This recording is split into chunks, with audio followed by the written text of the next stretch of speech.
Have you been wanting to play Warzone, Cyberpunk, Stellaris, all the things, and your PC just can't handle it? I paid $5,300 for a Maingear Gaming PC just so I could play the latest and greatest. But was it worth it? Stay tuned to find out.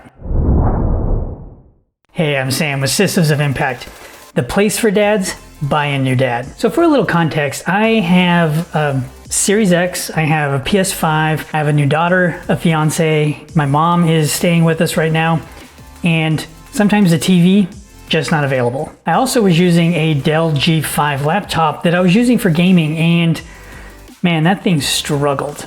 Warzone looked like a muddy mess, and at times it was more like a slideshow. Building my own PC, although I would like to have done that, it's been like a decade since I have, parts are really not available right now, and with all of the shortages happening, you're looking at 2022 at best. So I went on the hunt for some high-end PC reviews, and I really struggled to find some. So here is my review of a high-end PC coming from Maingear, and some of my initial thoughts. So to get some of the specs right out of the way, I went with an AMD 5950X. I went with the RTX 3080 video card. I have an MSI MEG X570 Ace motherboard, 64 gigs of RAM at 3600 megahertz. I have a 240 millimeter AIO. I have an EVGA 1200 watt power supply just in case I want to expand. I have an M.2 NVMe hard drive, and that's a 2 terabyte along with a 2 terabyte SSD. Now for a lot of this could be potentially overkill, but for me, I'm going to be using it for work. I'm going to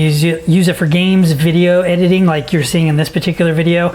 It's going to be doing all the things. So on the website, I went through gaming desktops and I went ahead and went with an R1. It had most of the features that I wanted, and it was more customizable in the ways that I wanted. So I went ahead and selected that one. Right now they start at 2117, but you know, obviously you can expand that to whatever you want. But the key piece here was it had the expandability that I wanted, and it came with the motherboard that allowed me to go through all the different things that I wanted. So as you're scrolling through here, you'll see all the different options that you have, like your graphics cards, you have processors that you can choose from. As you continue to scroll, you have your cooling options. So you'll see the different AIOs. It only had the one motherboard option, which I was fine with. You have the different RAM styles that you can go with, and there's plenty of different options. You have your power supplies you would obviously think of, but here you have your NVMe drive, which is the boot drive, and then you also have your SSD slot, which I ended up going with a 2 terabyte slot. For all of this, I went with a 3-year warranty, and the website itself is really easy to maneuver and navigate through. So I really didn't struggle with that particular website. There were some other ones that were more informative per se, like CLX. They had a lot of different nuances in theirs, but for me personally, Maingear hit all the right boxes, and I went ahead and went with that. And that brings me to the shipping and packaging. This is kind of like table stakes, I guess you could say, but it ended up coming in its box. It had plenty of packing. The foam was extremely thick, so I wasn't really worried about any damage. I had all of the latest and greatest in the drivers and the updates, so I didn't really have to do too much in that realm. And overall, came intact and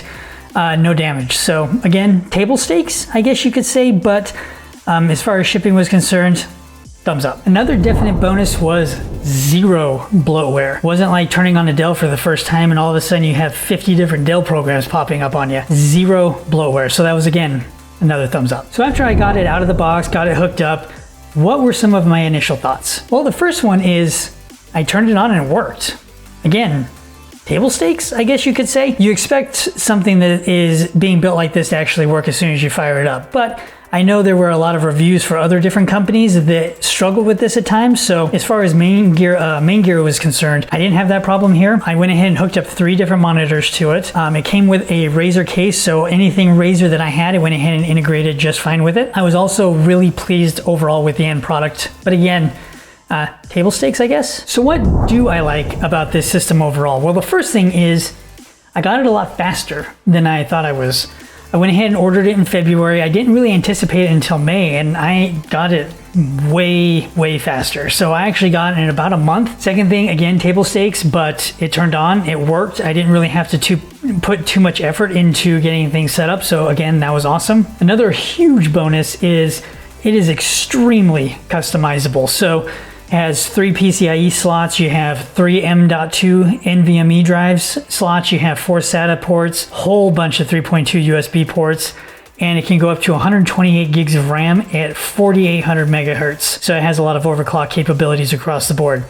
Geeking out there a little bit, but suffice to say, this thing is going to last me quite a while. Another huge bonus was I hooked up a ton of stuff to this thing. Between peripherals, camera, all the different monitors, different lights, all this stuff. I got most of it hooked up directly to the desktop. Only a few things are going through an actual USB hub at this point, and that's like a phone charger and random things like that that are more passive at this point. A really huge bonus as well is that it mows through everything. Games, video editing and exporting, work. It goes through pretty much anything I can throw at it, and because I have it water cooled for that CPU, anything multitasking related, it just shreds. Another big piece is the customer service. A company is only as good as when things head south. This actually goes partly into the negative piece, and I'll get to that in a moment, but the huge positive was I ran into an issue where I was trying to redeem a couple things and reached right out to them, and they were even responding on a weekend, which normally they're Monday through Friday. They were still getting back to me, which was awesome. And with a 3-year warranty with this particular product, it's important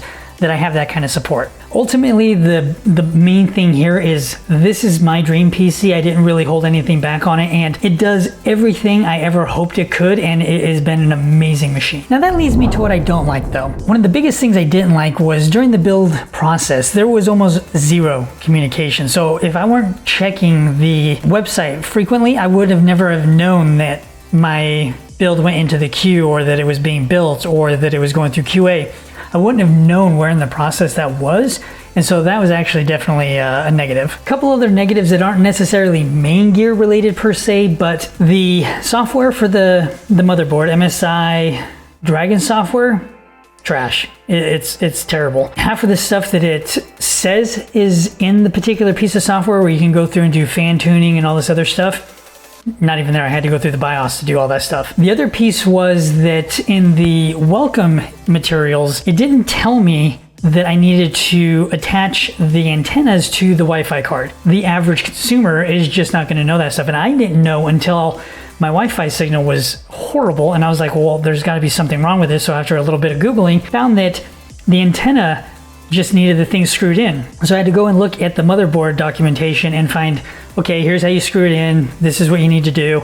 And then after that, it was perfectly fine. So make sure to read your motherboard instructions and make sure that everything that is done or needs to be done is actually done. Now, Maingear isn't the only company that does this. You also have CLX, iBuyPower, Origin PC, NZXT, Zydax. Digital Storm is another one, and if you're really desperate, you can even go to Dell for their Alienware, although I would highly suggest not doing that unless you're just going to, basically get the graphics card out of it and then sell it for parts potentially. I'm not the biggest fan of Dell, but you do have that option. Same thing with HP Omen series. If you end up finding value in today's video, make sure to hit that like button and share it with somebody that you feel that this could actually benefit. So, the meat of it. Would I buy from Maingear again?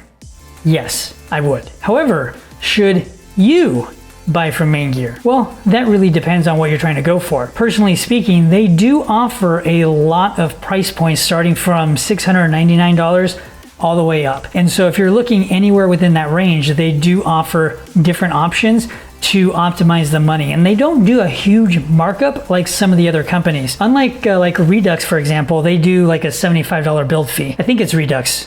Leave that in the comments if it is actually Redux. I think it is, but correct me if I'm wrong. The key piece is that they don't do huge markups. So most of the pre-config options are usually out of stock. So they do refill them from time to time, but the customization stuff, you're looking at between a 10 and 12 week lead time. So just keep that in mind, and that has been increasing. So over the course of 2021, NVIDIA has said that their graphics card are continuing to be in a supply chain restriction. So they're just not able to meet overall demand. Now I want to hear from you. Have you actually gone through a pre-built PC? And if you did, what company did you go through? And What was your experience? Make sure to put that in the comments below. Maingear has been a pleasure overall to do business with, and I would definitely do it again should I ever go the route of needing another pre-built computer. Now, if you do have any questions about the process or my overall experience, make sure to put those in the comments below, and make sure to stay tuned. I'm going to be doing some more additional tech videos as we're continuing down this road, as I get into the PS5, the Series X, and some of the other stuff that I have planned for this PC. So make sure to stay tuned, and I'll see you in those videos.